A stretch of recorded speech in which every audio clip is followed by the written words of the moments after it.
Last Supper. If Joseph is married to retirement, why we making the fans suffer? Y'all making our path. That's true. Yeah. And hey, look at the fans are actually watching your stuff, right? Because you're putting stuff out.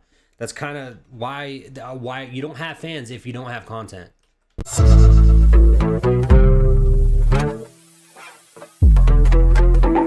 What's up, guys? Welcome to my channel, Snap Reacts. I'm Dominic, and today we're gonna watch King Crooked and Joell Ortiz Backstage. I don't know if you guys have watched or been following the Slaughterhouse situation going on, but I definitely have. I just over the weekend randomly I was watching YouTube and cooking breakfast, and then I saw the discourse between on Instagram Live of Royce da 5'9" and Joe Budden talking on Instagram Live about what's going on, and then they brought in Ortiz, and basically both sides think the other side is lying about the fact that Slaughterhouse has been sitting around for 10 years because Joe Budden decided to retire. Honestly, I think he is a clown. I think he retired, but from what? Like, you gotta. He's a good rapper, don't get me wrong, but he's, with everything that he could have been, I feel like he retired too early. Okay. And then now I think he's using it as an excuse to cop out from, number one, addressing the beef with Eminem, for sure. And then, just talking shit about people on his podcast. So, I don't really, I tried to watch his podcast at the beginning. I think it's trash. Like he said about Eminem's album, Revival, right? It's trash. Whatever, dude. Revival's one of the best albums Eminem's ever put out. Anyway, I don't want to get too far away from everything. And in all honesty, for me personally, I wish they could just reconcile, figure it out, and put out a dope album. They're a great rap group. Individually, they're great rappers also. But honestly, I wouldn't be upset if Crook and if Crook and Royce, and Ortiz wanted to leave Budden out of it, I wouldn't be upset. So that's just my personal opinion. If you guys, if this is your first time to the channel, thanks for being here. If you enjoy the video, please hit like and subscribe and the notification bell so you know when I drop another video. I'm probably gonna stay current with this situation. I don't think it'll turn into a beef or anything, but hey, you never know. Rap beef is always fun for the viewers. I don't know if it's best for the industry I don't know. Slaughterhouse, as well known as they are, a lot of people don't know who they are, other than the fact that maybe they know them associated because they were on Shady Records. But anyway, talking too much. I've never seen this, heard this, but I heard them talking about it, so I'm curious to see what they say.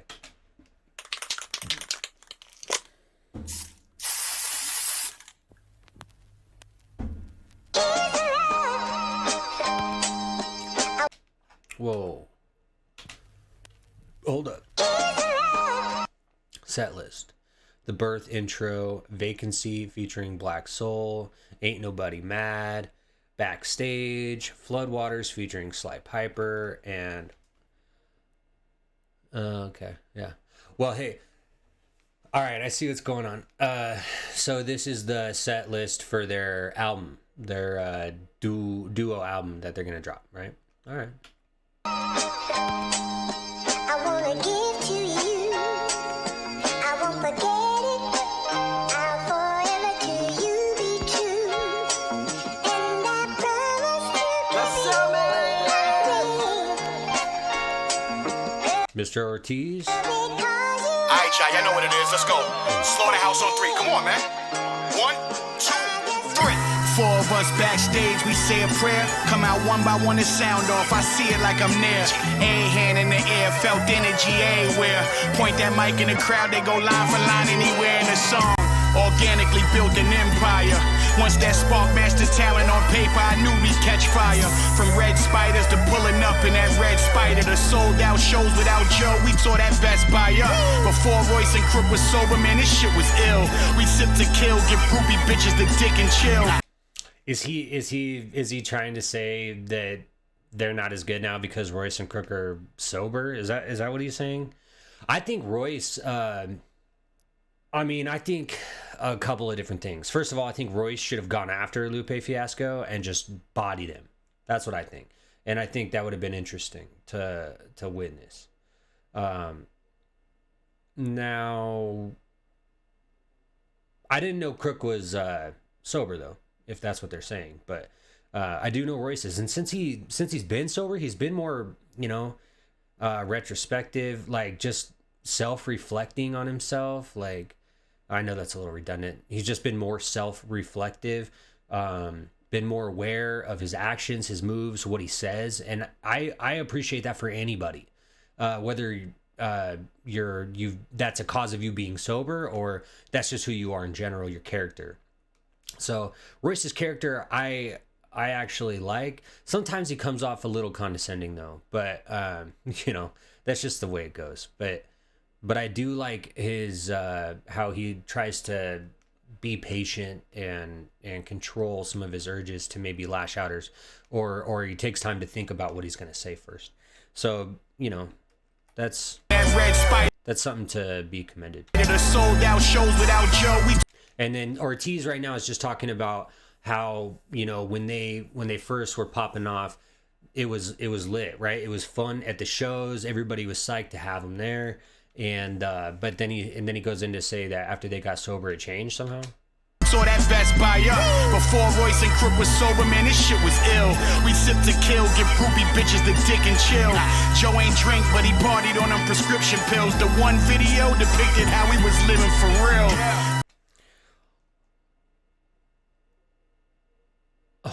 Am I missing? Hold on.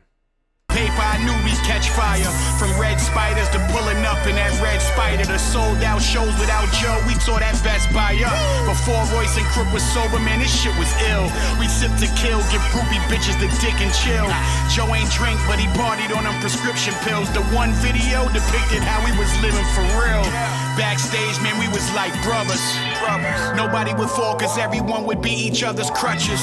But here's a little something you ain't know. We'd split the dough, and after the tour was over, so was the show. No hanging out, no phone calls, just holiday texts and emails for management on what's probably up next. But no amount of money is bigger than ego. Niggas doing deals on the side like Nicki and Casino. Joe, you thought you was the head Gambino. Made decisions with no regard for the next man. We know that Rollie lit up nice. It had the large down, but you was on your ish for that ice, just like you are now. Royce, we was pretty tight, then you got around. Okay, well, yeah, it's not shocking to me that, Ortiz is saying that Joe thought he was the star of the show, right? I mean, being on Love and Hip Hop and just his entire ego is, his head is very big, right? He's very, very full of himself. And then, which is really annoying and obnoxious that he's like, I'm the best, but I'm retired also. And then you won't stand up and try to defend your belt that you don't really have, that you gave yourself. So anyway, sorry, I'm trying not to hate on Joe. He's a really good rapper. Ortiz is definitely coming off extremely biased, and why wouldn't he? It's his opinion, right? It's art, it's a song. But right now, I'm leaning more toward Royce's side, and I don't want there to be sides in general, but I just think he sounds kind of petty is all, right? He's like after the concerts and everything, we all went about our own lives, and then it was just, well, dude, that's just real life. That's called being an adult. Like, you're not a bunch of kids in a band that are just living all together in an apartment. You might be called Slaughterhouse, but it's not. You guys aren't all renting a room in the same house, literally. Like, I mean, everybody's got their own stuff going on. Mike and let him sell you Joell lies at a discount price. But quick, nigga, the block enforcer. Only thing you had up on me was that rocket launcher. Got guns too, we had some fun too. Mic check 1, 2, so this is what it's come to. That last phone call revealed it was the last days. Man, I wish real life was like Backstage. Green room bottles full as fuck. Bad bitches around that nobody else could touch. Bags full of money, choppers on the bus. The four-headed monster, who want a problem with us? But see, the problem was us, and a whole lot of stuff we probably should have discussed. But we here now, no going back, hey. At least shit was real when we was backstage. Dear God, thank you for letting me wake up. Feel like I'm in the land of Canaan. Feel like we are the sons of Jacob. 4 brothers who destined to break up. But will we meet up in Egypt to make up? The snake up the tree of life, who offered the apple to Eve. See, I bit the forbidden fruit, then I hit the chapel to grieve. Cause I knew the truth. In Babylon, shackled by thieves in the lion's den, I triumphed when Daniel believed. I was a slave to my loyalty. Measure the precious like... Oh my gosh, dude. King Crooked. Come on, man. Oh, he's got a whole biblical scheme going on. Basically bar after bar after bar. You know, I am surprised. I'm not surprised. I'm happy about the value of his artistry. I'm not surprised that he's coming like this though. This is kind of, and when I kind of heard that Crooked and Ortiz were on a song, kind of like not sort of dissing, you know, Royce and Button, but the way that he's rapping is how I figured he would be. If, you know, I was kind of surprised he was on it, and I was like, well, if he's on it, he's probably gonna be, he's more mature than this, right? Where Ortiz is kind of coming off as petty, he's mature.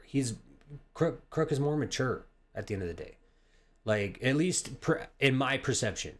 You might have a different opinion, and that's fine. But I'm just saying, he's making metaphors of something that was going to happen no matter what, and he's just being mature about how he's describing it. And anyway, hey, let's just go back a little bit. The tree of life, who offered the apple to eat. No, let's Backstage. Dear God, thank you for letting me wake up. Feel like I'm in the land of Canaan. Feel like we are the sons of Jacob. Okay, so, but he is saying, thank God, thanks for letting me wake up, right? So, like, where he was feeling maybe like he was just holding on to the hope that a project would come forth where they would all be back together. Dude, it's been a decade. It's been a decade, right? So you can't really be like, oh my gosh, I can't believe the group broke up. Dude, you're not really a group after that long of not doing anything together, right? I mean, your group, as much as the cast of Friends is still a group, right? The project was good, it was done, and then after so much time, like, cool, if you want to come back and do a reunion tour or something, that's different. But at a certain point, you got to admit when it's over, right? Just like Eminem's deal to D12, right? He's like stepping stones, you know, where he's talking about, I didn't mean to use my stepping stones, but hey, man, the group's over, right? Sometimes you got to call it. 4 brothers, and that's what they're doing. who destined to break up, but will we meet up 4 brothers destined to break up in Egypt to make up? The snake up the tree of life, who offered the apple to Eve. See, I bit the forbidden fruit, then I hit the chapel to grieve. Cause I knew the truth. In Babylon, shackled by thieves in the lion's den, I triumphed when Daniel believed. I was a slave to my loyalty. Measure the precious like... I think being loyal is one of the greatest things somebody can be. And I don't know if you were necessarily a slave to your loyalty. I mean, I get what you're saying, though. I get what he's saying. Trying to measure the desert, feeling lesser and lesser. Joseph never treasured my efforts. He couldn't spot a goat like shepherds and leopards, but I'm a king like Nebuchadnezzar. Yes, sir. Bag of gold for us, I took to Zion, but the 3-man story didn't fit in the book of Ryan. I would be lying if I didn't say that rock hit me like the one that shook Goliath the giant. I dropped quickly. Okay. Well, yeah, I mean, he didn't want to do a 3-man group. Trying to organize the Last Supper. If Joseph is married to retirement, why we making the fans suffer? Y'all make... If Joseph is married to retirement. Coming with the bars though. And there's a lot of bars in this song that I didn't point out, but that one's pretty, I don't know if it's obvious to most people, but you know, Mary and Joseph, you know, Joseph married, right? That's the Last Supper. If Joseph is married to retirement, why we making the fans suffer? Y'all making our path. That's true. Yeah. And hey, look at the fans are actually watching your stuff, right? Because you're putting stuff out. That's kind of why you don't have fans if you don't have content. If Joseph is married to retirement, why we making the fans suffer? Y'all making our path rougher. In the belly of the whale like Jonah, we ate sushi. And that's such a rap hustler for ya. Sushi, it's a rap. The whale like Jonah, we ate sushi. And that's such a rap hustler for ya. I'm the Samson that y'all made. Delilah gave me a ball fade. Cut off my crown, now I'm tied to 2 pillars. Oh my gosh. Biblical bars, huh? Coming from Crook, bro. He is well versed, and that's a bar. You know, sort of. He's well versed in the verses of the Bible. I'm actually shocked, honestly. This is a little refreshing. Because, you know, I listen to a lot of Christian rap, but and if you don't listen to Christian rap, there's a lot of really good Christian rap that you can vibe with for sure if you're down with the faith. But I'm just saying he's got some biblical bars. Sushi, and that's such a rap hustler for ya.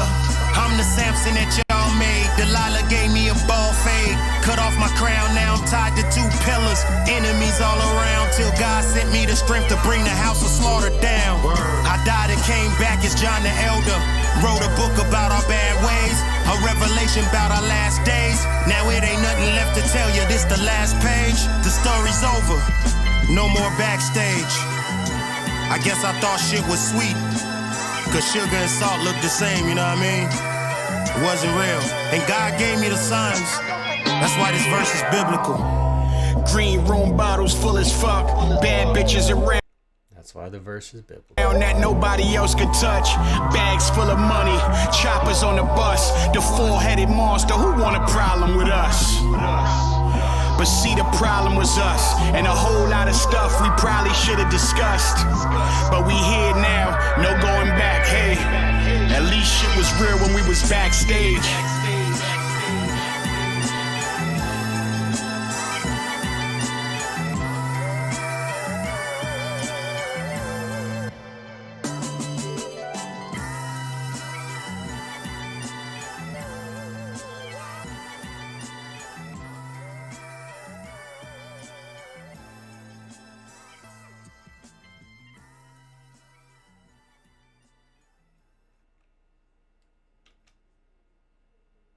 Is that it? Yeah, that must be it. Hey, man. What do you say? What do you say about that? You didn't make music for way too long.